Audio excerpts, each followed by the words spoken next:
Uğurlu ve möhkəm ailənin 5 S qanunu. Birincisi, sevgi. Bu ailə sevgi üzərində qurulacaqdır və o şəxsi ən azı özünüz qədər sevəcəksiniz. İkincisi, sayğı və ya hörmət.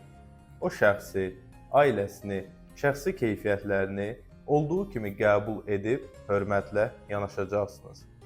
Üçüncüsü, sədaqət. Olmazınsa olmazı. Bu sizin münasibətinizi, ailənizi daha möhkəm və uzun müddətli edəcəkdir. Dördüncüsü, səbir. Bir-birinizə qarşı, həyatın sizə verdiyi çətinliklərə qarşı səbirlə yanaşıb, bir-birinizi mühakimə etmədən bu çətinliklərə sinə gələcəksiniz. Beşincisi və ən az danışılan mövzu sevişmə və ya cinsəl həyat.